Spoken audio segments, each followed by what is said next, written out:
Apple n'est clairement pas sur sa meilleure année en termes de sortie de produits. L'iPhone 16 que je tiens dans mes mains est une des pires ventes de son histoire, avec une des pires améliorations jamais vues, ce fameux bouton qui sert à rien et que tout le monde désactive. Les MacBook M4 ont leak des mois avant leur annonce, chose qu'on n'avait jamais vue avant, et ont aucune annonce d'ailleurs, seulement un truc très discret en mode on lâche le drop et puis basta. Truc extrêmement rare chez Apple. Et surtout, rappelez-vous, Apple a sorti son casque de réalité virtuelle en février dernier, l'Apple Vision Pro. Et c'est un échec. Alors je sais que certains me diront le contraire et feront tout pour défendre Apple, mais force est de constater que nous ne sommes pas sur l'année la plus folle en termes de nouveaux produits chez la pomme. Mais que se passe-t-il? Comment ça se fait qu'il y ait eu autant de ratés cette année? Est-ce la fin du génie Apple? Et comment ça se traduit sur le reste des secteurs, que ce soit sur celui de l'intelligence artificielle jusqu'à celui de la bourse? Eh bien on va voir tout ça avec toujours un œil le plus neutre possible. Car oui, il y a des trucs que j'ai bien appréciés chez eux ces derniers temps, même cette année en fait, je vais en parler. Et si cette fois Apple, c'était vraiment la fin? Salut, c'est Léo de la chaîne TechMaker et aujourd'hui on va donc parler des dernières innovations d'Apple qui ne sont clairement pas les meilleures à mon humble avis.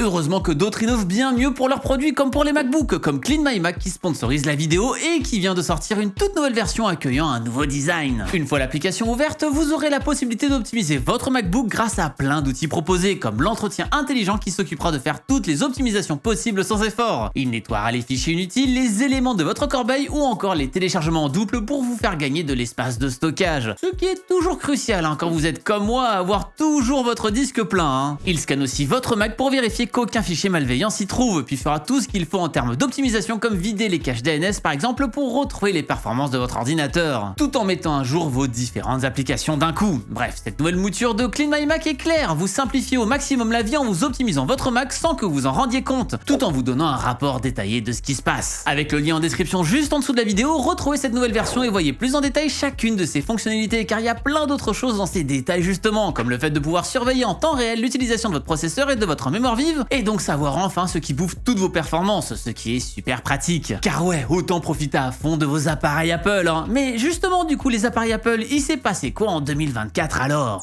Déjà, vous n'êtes sûrement pas passé à côté de l'Apple Vision Pro, qui avait fait sensation à sa sortie, on va pas se mentir. Encore aujourd'hui, c'est la vidéo la plus vue de la chaîne de MKBHD quand même, le plus gros youtubeur tech au monde. Ok, il y a une vidéo devant, mais la vidéo devant a été placée en pub absolument partout sur YouTube à l'époque, par YouTube directement, donc ça compte pas. Suffit de voir la différence sur le nombre de likes qui est au triple côté Apple Vision Pro malgré 13 millions de vues au moins, et donc ce sont bien des vues qui ont bien plus de valeur. Ce casque de réalité virtuelle se voulait plus que premium à un prix très premium aussi, 4000 €. Et c'est le prix de départ sans les verres correcteurs et avec le stockage minimal, il y a moyen de monter à 4700 sans souci. J'ai déjà pu longuement vous en parler quand il est sorti, en vous disant que je ne comprenais pas trop la hype, et en disant que non, c'est pas un nouvel usage, cet ordinateur spatial ça existait déjà, et c'était déjà pas utilisé. Certes, Apple proposait une qualité visuelle supérieure au casque de Meta par exemple, car pas vendu au même prix et pas avec le même usage, mais quand même avec un confort moins bon que chez la concurrence, car le casque d'Apple était bien trop lourd et on était obligé de le brancher H24. Je vais pas vous refaire la vidéo, je vous invite à aller la voir en cliquant sur la fiche ici, mais le fait est que c'est bel et bien un échec, car ce dernier est déjà en arrêt de production, et en général, quand on arrête de produire un truc, c'est parce que le stock actuel ne se vend pas. Et oui, après que plein d'influenceurs en aient acheté le premier jour pour le renvoyer dans les 14 jours de rétractation, pour justement en faire un TikTok,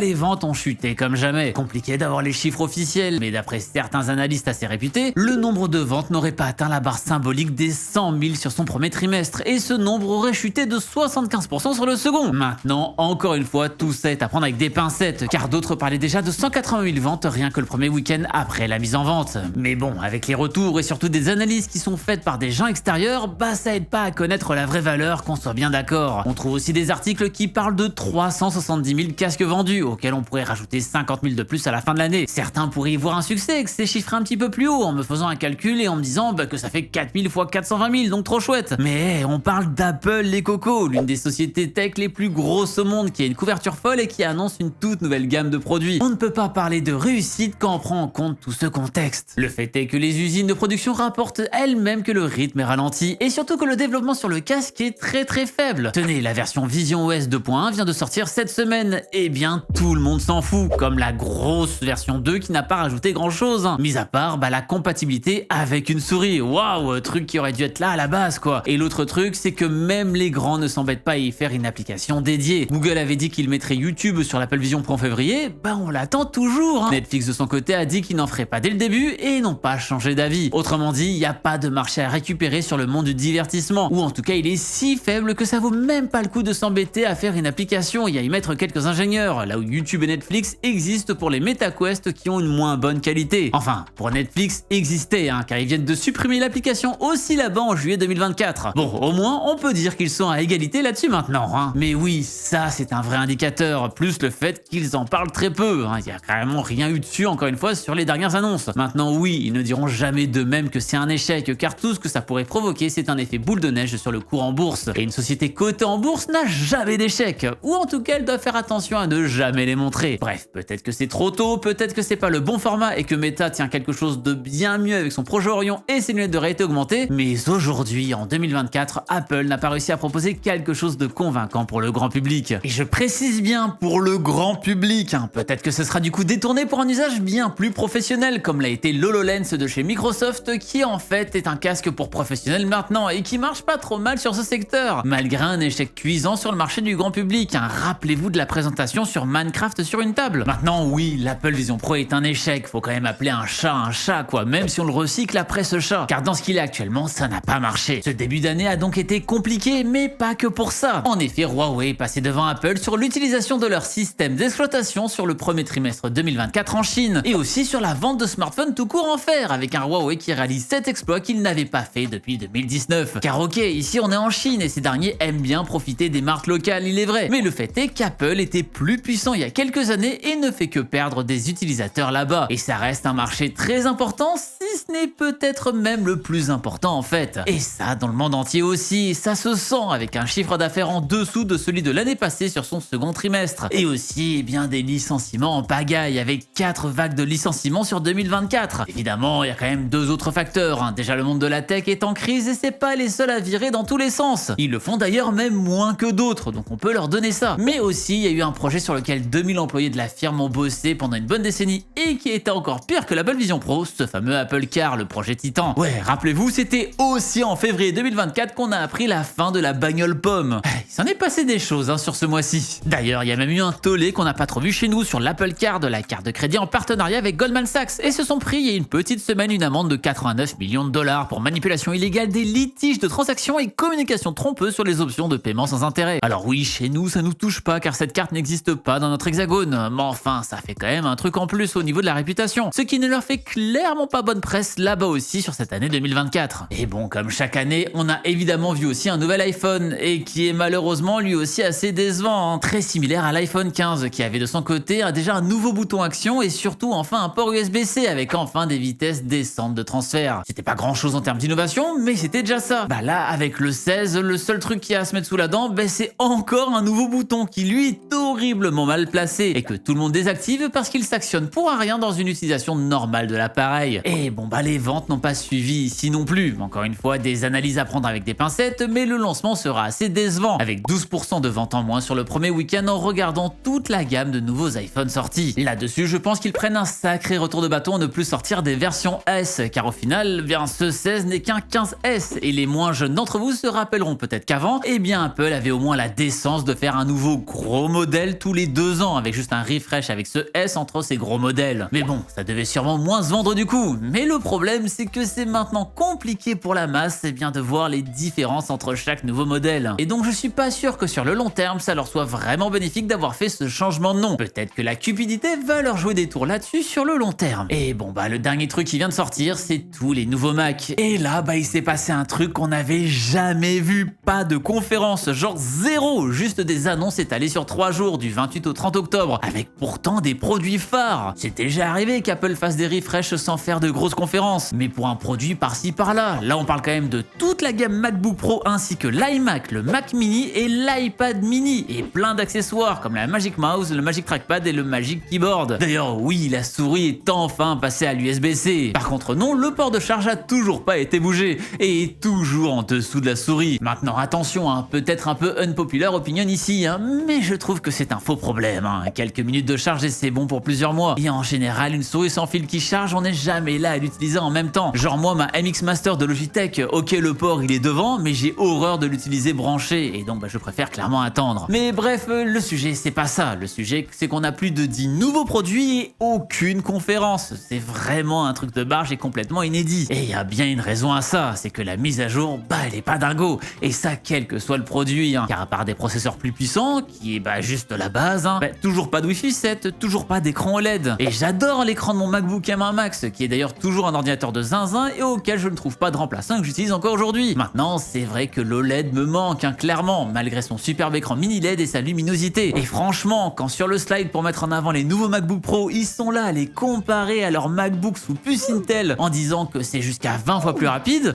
encore heureux, on parle d'ordinateur qui date de 2019, il y a 5 ans maintenant. J'espère qu'il est aussi plus rapide que le PowerBook que je vous avais testé. Ah oui, les plus fidèles d'entre vous se rappelleront de ce MacBook qui a 25 ans. À l'époque, il y avait carrément des batteries swapables, la classe. Tenez, je vous mets la vidéo en fiche en haut à droite si vous voulez voir ce que ça donnait à l'époque, si vous n'avez pas vu cette vidéo quand je l'avais sortie. Alors, ok, il y a des trucs sympas, genre par exemple, enfin la fin des MacBook 8 Go qu'Apple osait encore vendre honteusement. Bien le fait que ces machines-là sont encore plus adaptées au gaming, avec notamment une présentation de Cyberpunk 2077 qui a l'air de très bien tourner sur ses bécanes. Et en vrai, c'est super appréciable tout ça. Maintenant, je connais quand même très peu de gens qui achètent ce genre de machine pour pouvoir jouer à des jeux vidéo. On n'est pas sur une compatibilité comme Proton pour faire tout tourner sur Linux et donc sur Steam Deck. On en avait déjà entendu parler l'année dernière avec la présentation sur l'Eyes of Pi. Bon ça a pas fait transitionner beaucoup de gens. Et ok, Cyberpunk c'est plus populaire, mais enfin, le jeu a 4 ans maintenant quand même. Et ce qui a surtout été énormément mis en avant et que vous avez sûrement déjà vu tout en haut de toutes les annonces qu'on a pu voir, ce fameux Apple Intelligence. Et c'est peut-être la raison de pourquoi tout le reste est assez décevant. Car ouais, Apple Intelligence est vraiment au cœur de toutes ces machines. Et on voit partout ce fameux Apple Intelligence Ready. Et qu'il va être le cœur de toutes les prochaines machines d'Apple.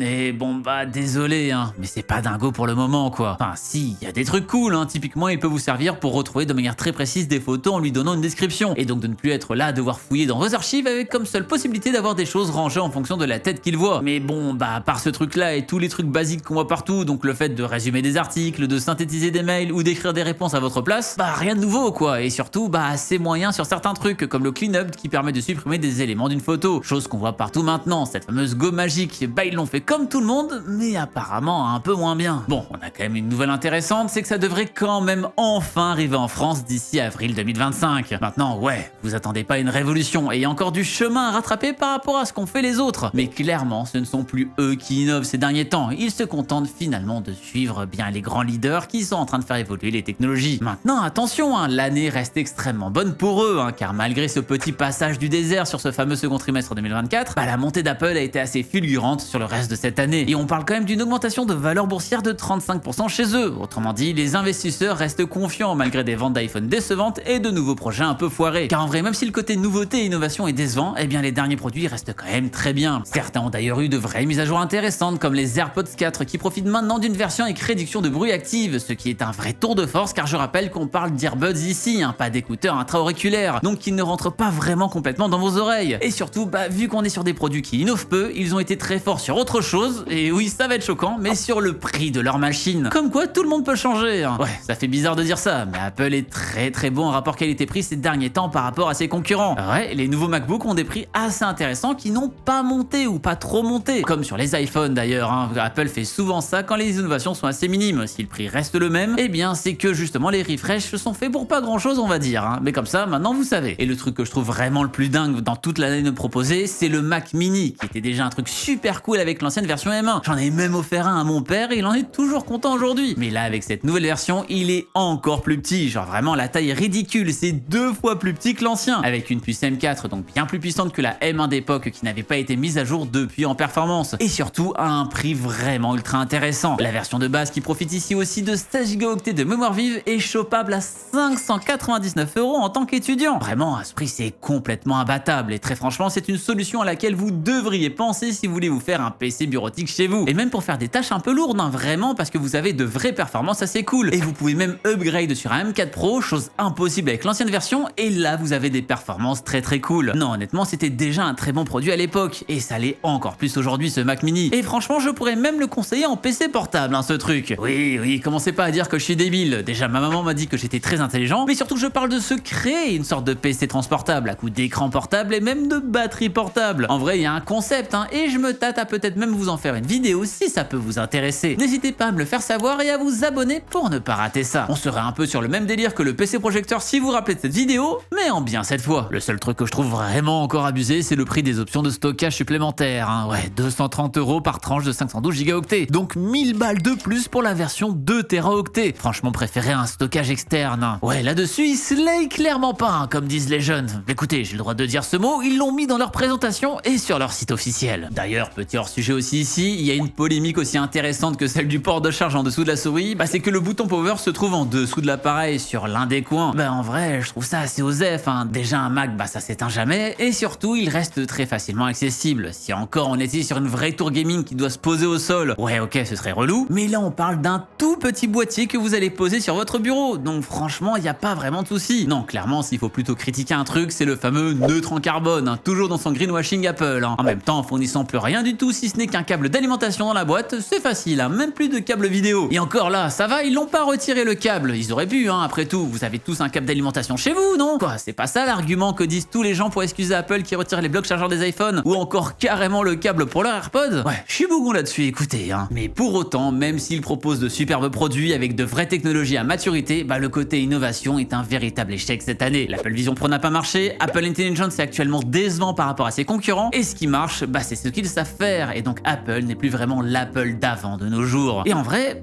c'est très bien tout ça, car ce que ça veut dire, c'est qu'on va les attendre de plus en plus au tournant, et donc espérer de leur part une énorme innovation, comme l'a été l'iPhone premier du nom, comme l'ont été les AirPods à leur sortie, comme l'a été l'iPhone 10, ou bien même plus récemment, les MacBook M1. Et si je devais mettre un billet sur là où ils auraient le plus de chances de redevenir de vrais innovateurs, pour moi, c'est du côté du smartphone pliant. On le sait depuis des années qu'ils travaillent sur leur propre modèle de pliant, ils déposent d'ailleurs des brevets tous les ans sur de nouveaux concepts, sans pour autant en parler publiquement, car là il ne faut pas se rater, il faut que l'expérience soit parfaite. Et c'est toujours là-dessus qu'Apple est le roi incontesté, la symbiose entre ses appareils et son logiciel, et ce qui pêche le plus sur les pliants encore aujourd'hui. Il y a toujours un truc qui bug, il y a toujours des pages qui s'affichent mal, il y a toujours des choses pas réglées pour ses smartphones. Mais vu qu'Apple a la main sur son logiciel autant que son matériel, c'est là qu'ils peuvent tirer leur épingle du jeu, et donc être maître de ce secteur qui commence à en intéresser beaucoup. Même s'il est vrai que Huawei risque d'être un sacré concurrent, vu qu'ils vont très bientôt sortir Harmony OS Next, leur propre système d'exploitation qui n'est même plus basé sur Android.